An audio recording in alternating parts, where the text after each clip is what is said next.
مرحبا بكم في هذا الشرح المخصص لتحليل منصة رقمية فريدة من نوعها. عادة عندما نفكر في تطبيقات التواصل الاجتماعي فإن أول ما يقفز إلى أذهاننا هو وادي السيليكون، الخوارزميات الباردة والتصاميم العالمية الموحدة التي نراها في كل مكان. لكن دعونا نتساءل للحظة، ماذا لو أخذنا أحدث التقنيات الرقمية ودمجناها بعبق التراث المغربي العريق والأنوار الروحية العميقة؟ اليوم سنغوص معا في تحليل خريطة طريق لعام 2026 لتطبيق يدعى حلم دريم. هذا التطبيق بصراحة لا يسعى لمجرد حجز مكان في السوق المزدحم، بل يقترح نموذجا بديلا بالكامل، نموذج يمزج بين الهوية الثقافية وبالتحديد فن الزليج الفاسي وبين التكنولوجيا الحديثة بطريقة مبتكرة جدا.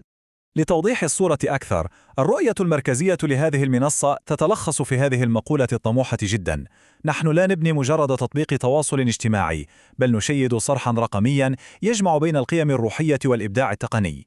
هذه الكلمات فعليا تنقلنا من المفهوم التقليدي للشبكات الاجتماعية، تلك التي نستخدمها فقط لاستهلاك الوقت، إلى مساحات رقمية لها جذور ثقافية حقيقية. الهدف هنا ليس التمرير اللانهائي والممل للصفحات، بل بناء مساحة تعكس عمق الهوية المغربية والتدبر الروحي. إنه بالفعل تحول جذري في كيفية نظرتنا للفضاء الرقمي.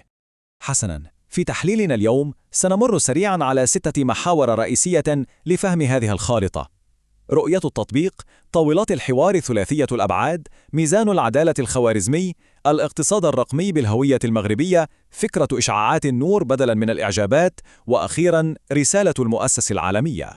لنبدأ فوراً بالمحور الأول، الرؤية والفلسفة وراء تطبيق حلم دريم.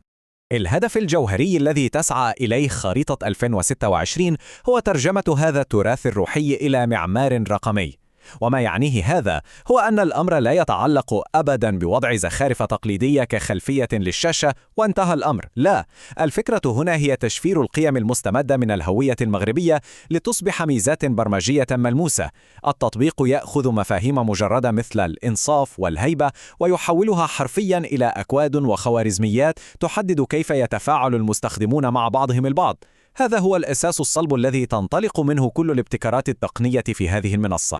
ننتقل الآن إلى المحور الثاني، وهو أحد أبرز الابتكارات التقنية هنا: طاولات الحوار ثلاثية الأبعاد. تطبيق حلم دريم يعيد تخيل تجربة البث المباشر بشكل جذري. تخيلوا معي هذا المشهد: بدلاً من مربعات الفيديو المنفصلة والصامتة التي اعتدنا عليها في المنصات الحالية، يجلس المتحاورون هنا في بيئة ثلاثية الأبعاد تمثل قبة مغربية مرصعة بالكامل بالزليج الفاسي الأنيق. وضع المستخدمين في هذه القبة الافتراضية ذات الطابع الفني والمهيب يغير من سيكولوجية الحوار نفسه. إنه يكسر الحواجز الرقمية ويضفي طابعاً من الواقعية والاحترام على النقاش، وكأن المشاركين يجلسون فعلياً في مجلس مغربي أصيل. وهذا يأخذنا مباشرة إلى المحور الثالث: ميزان العدالة الخوارزمي الذكي. قد يتساءل البعض: كيف يمكن دمج الأخلاق في البرمجة؟ الإجابة التي يقدمها التطبيق تكمن في ميزان العدالة الخوارزمي.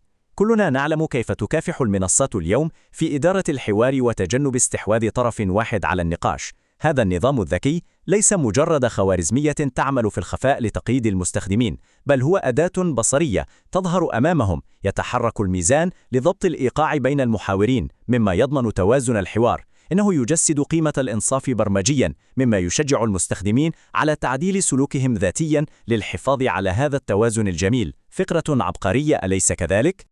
رابعاً، لنتحدث عن الاقتصاد الرقمي، ولكن بنكهة وهوية مغربية خالصة. المنصة هنا أعادت ابتكار عملية تحقيق الدخل بالكامل. في التطبيقات الأخرى نرسل عادة رموزاً أو عملات افتراضية لا تحمل أي معنى ثقافي حقيقي، لكن في حلم دريم تم استبدال تلك الرموز بقطع من الزليج الفاسي.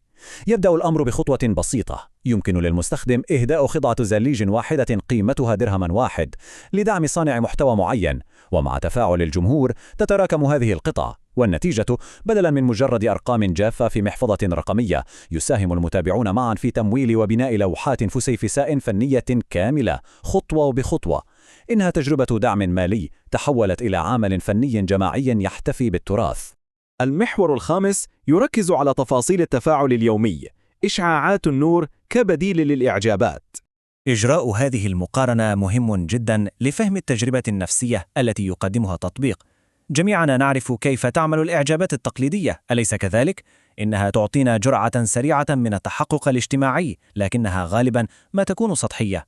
حلم دريم استبدل زر الإعجاب بما يسمى بتفاعل سيدة الضوء.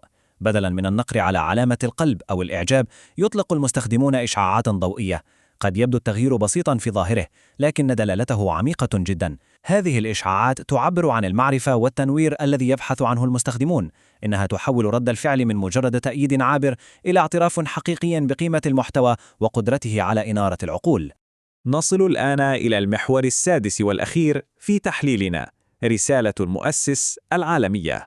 مؤسس التطبيق أحمد الطرشاني يلخص هذه الرؤية الشاملة بوضوح حين يقول: إن المعرفة أمانة ونشرها نور. هدفنا هو دمج التكنولوجيا بالقيم الأصيلة لنقدم للعالم نموذجاً مغربياً عالمياً يحترم العقل والروح. من خلال هذا التصريح ندرك أن الطموح هنا لا يقتصر أبداً على الجهور المحلي، بل هو سعي لتقديم نموذج يثبت للجميع أن التكنولوجيا يمكن أن تحترم عقولنا وأرواحنا، وأن الفضاءات الرقمية يمكن أن تكون منابع للمعرفة وليست مجرد ساحات للتشتيت والانتباه اللحظي. وهذا يقودنا إلى سؤال محوري واستفزازي نختم به تحليلنا اليوم، ونتركه لكم للتفكير. هل سيتم تحديد مستقبل المنصات الرقمية من خلال الهوية الثقافية المحلية بدلاً من النماذج العالمية الموحدة التي نستخدمها اليوم؟ من خلال ما رأيناه في خيمة حلم دريم المزينة بالزليج وميزان العدالة وإشعاعات النور، يبدو أن هناك رغبة حقيقية في بناء مساحات رقمية تشبهنا، مساحات تحترم قيمنا وتعكس هويتنا العميقة. إذا كانت خارطة 2026 تمثل هذا التوجه بقوة، فإن مستقبل تواصلنا الرقمي قد يكون أكثر ثراء وتنوعا مما نتخيل. شكرا لكم على متابعة هذا الشرح، ونتمنى أن يكون قد قدم لكم منظورا جديدا حول مستقبل التكنولوجيا المتصلة بجذورنا الثقافية